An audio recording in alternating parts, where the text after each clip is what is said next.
This video is sponsored by War Thunder. Play War Thunder for free and get a premium aircraft, tank, or ship and a 3-day account upgrade as a bonus. It's available on PC, PS4, and Xbox One.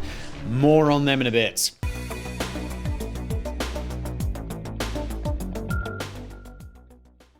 He was a man born into the world to shake the nations, the scourge of all lands, who in some way terrified all mankind by the dreadful rumours noised abroad concerning him. That is a contemporary description of Attila, the man who transformed the Huns from a gathering of nomadic tribes into an empire that dominated the world with an unsurpassed speed and fierceness. They say that the flame which burns twice as bright burns half as long, and this is an apt metaphor for the Hunnic Empire. They seemingly appeared out of nowhere and almost immediately became a force to be reckoned with, defeating all the nations that stood in their way. Even the Roman Empire learned to fear Attila, a man they called Flagellum Dei, or the Scourge of God. But then Attila died and the Hunnic Empire collapsed just as fast as it had sprung to life. Even so, their impact was still felt, as the Hunnic invasions caused a period of great migrations where Germanic tribes headed out west to escape the wrath of the Huns. The Goths, the Vandals, the Lombards, the Franks, the Anglo-Saxons, them and many more packed up and settled new lands where their descendants can still be found today. But of course, most of these lands already belonged to the Romans, who would not give them up without a fight. The wars between these two sides directly led to the fall of the Western Roman Empire. It becomes evident that the Hunnic invasions under Attila changed the landscape of the world forever.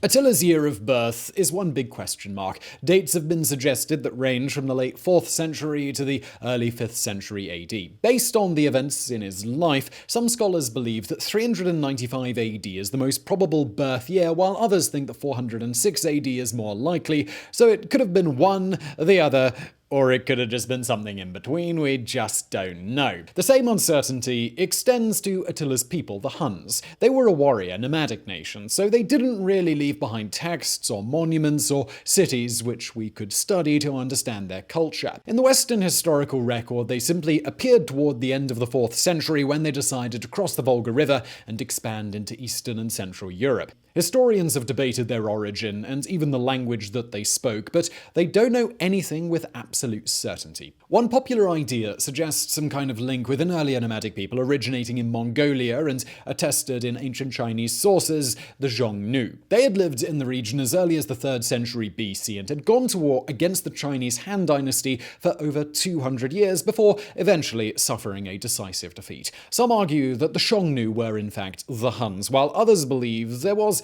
at least some continuity between the tribes, but again, we stress that this is just speculation. When it comes to Attila himself, we find a scarcity of reliable sources. One major contributor was Priscus of Panium, a Roman diplomat and historian who was not only alive during the Huns' reign, but actually met Attila as part of a diplomatic mission to his court. Priscus's work did not survive in its entirety, but it was quoted by later historians such as Jordanes and Cassiodorus. Therefore, we do have fragments of it included in other texts that did survive. One juicy bit provided by Priscus is a description of Attila. He was haughty in his walk, rolling his eyes hither and thither, so that the power of his proud spirit appeared in the movement of his body. He was indeed a lover of war, yet restrained in action, mighty in counsel, gracious to supplicants, and lenient to those who were once received into his protection. He is short of stature, with a broad chest and a large head. His eyes were small, his beard thin and sprinkled with grey, and he had a flat nose and a swarthy complexion, showing the evidences of his origin. And though his temper was such that he always had great self-confidence, yet his assurance was increased by finding the sword of Mars, always esteemed sacred among the kings of the Scythians.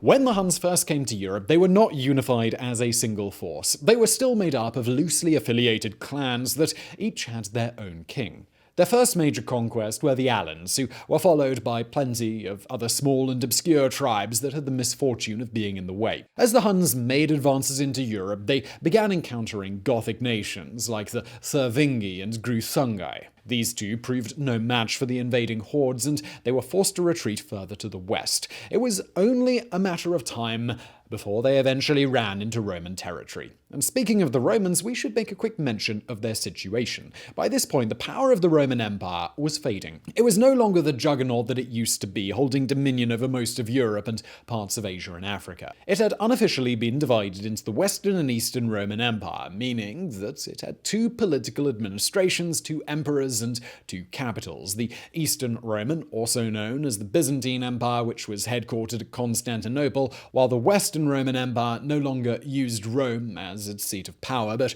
rather Mediolanum, aka Milan. It should be pointed out that this division between East and West was done retroactively by modern scholars to create a more evident distinction between the two political entities. Romans from that time would have still considered themselves simply citizens of a single empire. The division was also done with the benefit of hindsight, since historians knew that the Western Roman Empire would collapse completely in the late 5th century, while the Byzantine Empire, which is another term applied retroactively by the way, would last for another 1,000 years. Anyway, the Goths sought refuge in Roman lands. At first, Eastern Roman Emperor Valens gave them permission to settle, probably looking at them as a cheap army. However, the lands they were given was not sufficient to hold all the people fleeing the Huns. Food shortages led to riots and revolts, which in 376 blossomed into a fully fledged war. This was one of many such conflicts between the Goths and the Romans. Of course, while all this was going on, the Huns made their own incursions. They attacked the parts of the Eastern Roman Empire that corresponded to Western Asia, such as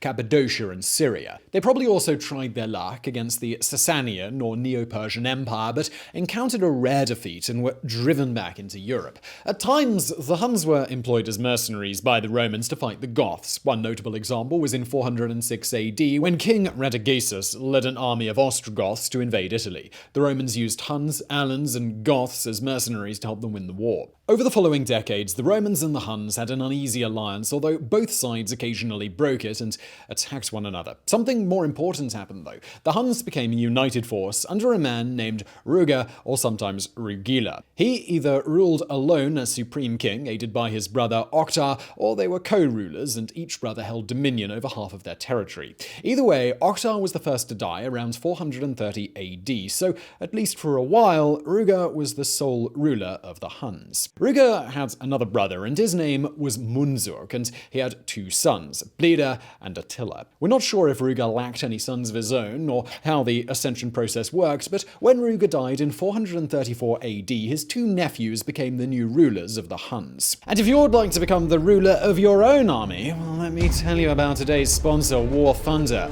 War Thunder is a realistic, free-to-play military vehicle combat game. It's available on PC, PS4, and Xbox One, but you only need one of those to play. There's also no need to purchase, you just download and get started. In this game, there are over 1,500 historically accurate vehicles, all the way from the 1920s to the 1990s, and they're all carefully built, incredibly detailed, and you can see that all the physics in the game has really been sweated over. It's really very, very good, plus super immersive sound, so that's also cool. Play with a good pair of headphones. And look, you can also just jump in for a quick arcade game if you don't have much time. That's me. Or you can play realistic and go for the more challenging tactical stuff. Or, if you're hardcore, there's always Simulator, but yeah, I've never played that because I don't like getting my arse whipped over and over again. So join us on the battlefield for free using the link below. Doing that supports this show, and you also get a free premium tank, ship, or aircraft, and 3 days of premium time as a bonus for registering. And let's get back to today's video.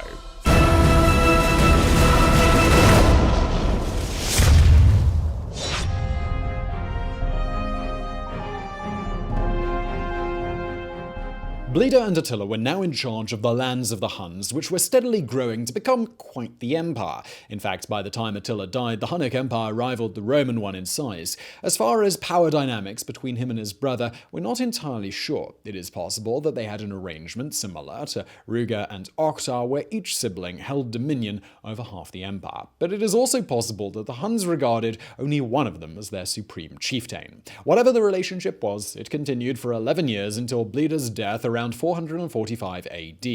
Those circumstances, it won't surprise you to discover, are also somewhat uncertain, although the classic sources claim that Attila killed his brother to assume sole control of the Huns. We turn to Priscus again, who wrote that Bleda, king of the Huns, was assassinated as a result of the plots of his brother Attila. But we are getting ahead of ourselves just a bit, and let's start with the beginning of Attila's reign. The first issue that needed to be dealt with were the Romans. At the time, Rome was relatively neutral with the Huns under Ruga, but they had to consider that his nephews might have other ideas. The Romans were already paying the Huns tribute, and as it turns out, they were willing to pay quite a bit more in exchange for peace. In 435, the two sides signed the Treaty of Margus, which was quite favourable to the Huns. The Roman Empire would pay them a fixed annual tribute of 700 pounds of gold, which was double what they were paying before. They also vowed to return Hunnic refugees and avoid entering alliances with enemies of the Huns. This was a pretty sweet deal for Attila, so for the moment he sought no conflict with the Romans. Instead, he thought he would invade Persia again and try to take down the Sasanian Empire,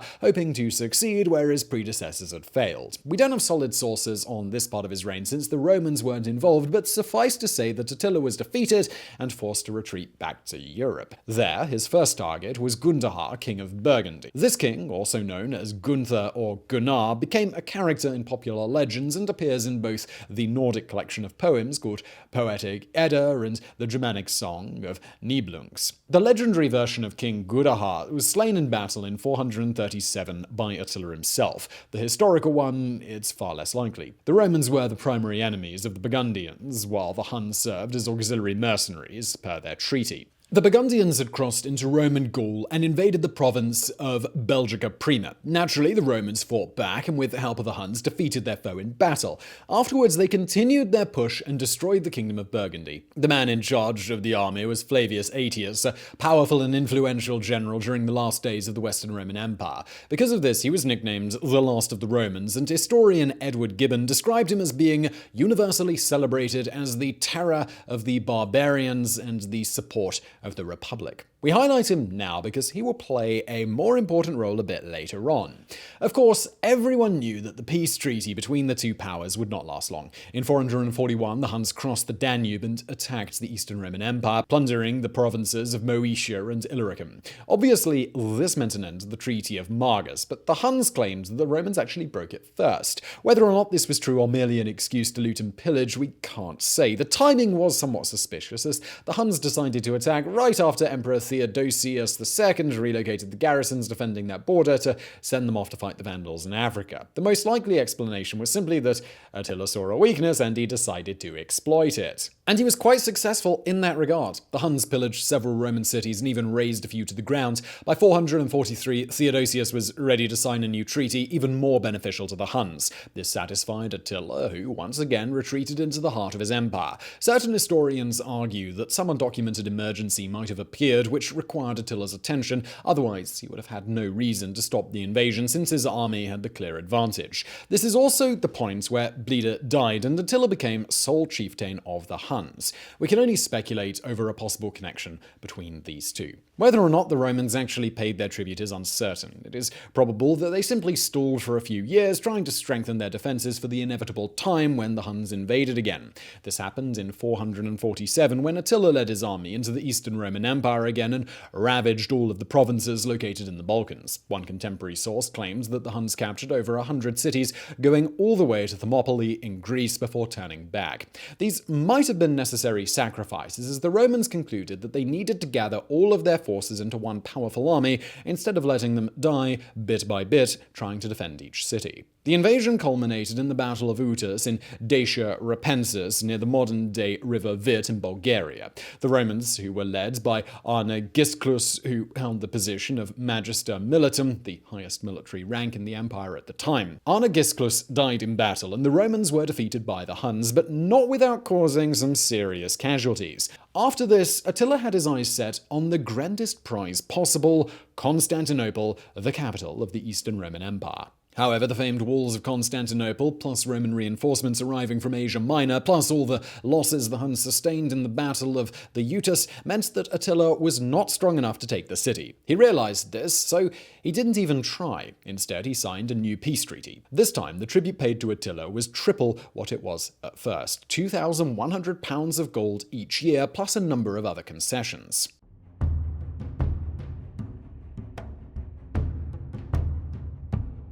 With another conflict ended, the Huns retired to the Great Hungarian Plains, but only long enough to regain their strength and numbers before marching out for war once more. They set out again in 450, but this time they did not attack the Eastern Roman Empire. Instead, Attila focused his attention on its western counterpart. This was a somewhat surprising decision. Did Attila not want to conquer Constantinople anymore? Emperor Theodosius died that same year, and he was followed on the throne by Marcian. The latter used to be a general and took a markedly different approach to dealing with the Huns, as he immediately ended the treaty between them and stopped all payments. Not that he needed one, but this would have been the perfect justification for Attila to attack the Eastern Roman Empire once more, but he did not deviate from his invasion plans of the West. According to historian Jordanes, Attila wanted to go that way because he also intended to attack the Visigoths, not just the Romans. He may or may not have been doing this at the request of Gaiseric, king of the Vandals, who showered the leader of the Huns with gifts and incited him against Theodoric, king of the Visigoths, for his own personal revenge.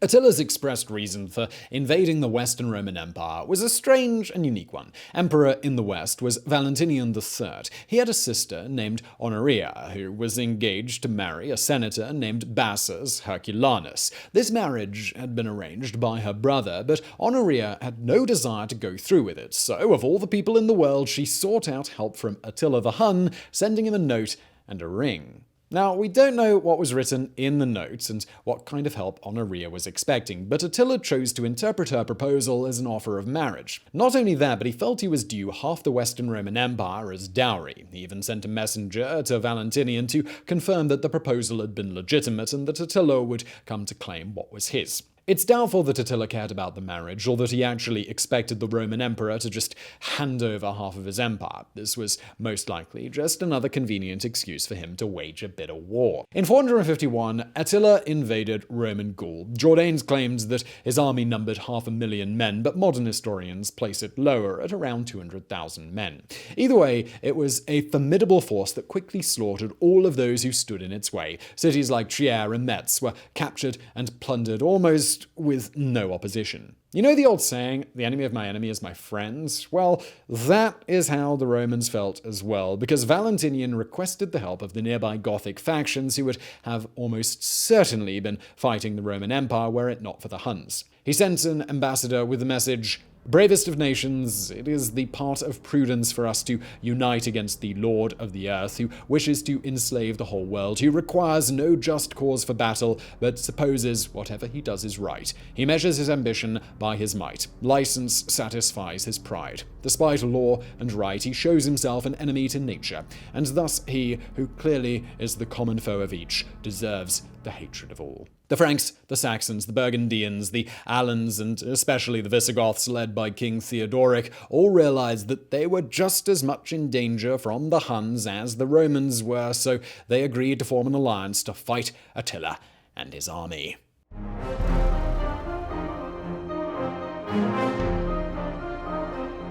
The Roman who led the charge against the Huns was Flavius Aetius, the same commander who once fought alongside them against the Burgundians. He led a coalition of nations and met the Huns at the Battle of Chalons, also known as the Battle of Catalaunian Fields, on June the 20th, 451 AD. Up to that point, this had been one of the bloodiest military conflicts in history, as eyewitnesses reported the plains filling up with thousands of bodies piled on top of one another. They also said that within the Hunnic camp, Attila had made a massive funeral pyre for himself and was prepared to throw himself on it to burn alive rather than be captured. Historians have varied opinions on the outcome of this conflict and its historical impact, but most would agree that the Romans and the Visigoths won the battle, although with heavy casualties. King Theodoric fell in battle, and his son Thorismund wanted to invade the camp and wipe out the Huns once and for all. They probably could have done it too, were it not for Aetius actually intervening on behalf of Attila and convincing the young Thorismund that, as the new king of the Visigoths, he needed to return to their capital of Toulouse and consolidate his power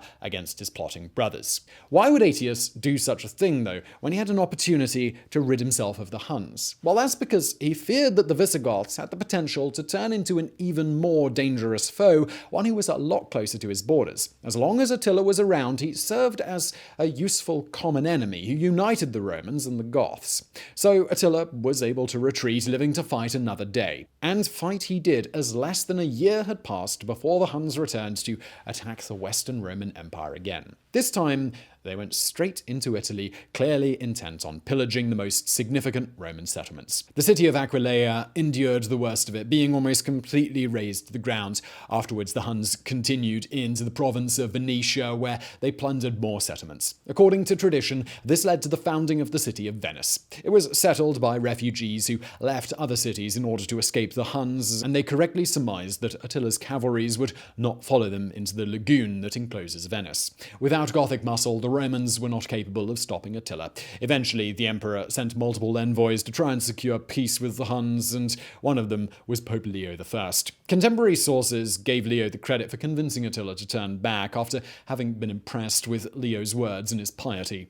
The exact details of their meeting are unknown, but modern historians give more practical reasons for Attila's withdrawal, such as a lack of resources due to a famine, a disease which spread among his soldiers, and the fact that an army from the Eastern Roman Empire crossed the Danube and launched a counterattack on Hunnic settlements. Whatever the reason, Attila would have assuredly invaded once more given the opportunity. However, his life came to an end in 453 AD while celebrating his marriage to a new wife named Ildico. According to ancient historian Priscus, the leader of the Huns fell on his bed in a drunken stupor with his head tilted back, and he choked on his own blood, either from a burst blood vessel or from a very powerful nosebleed. Alternative hypotheses have been put forward, such as Ildico assassinating him or Attila dying of internal bleeding caused by excessive drinking.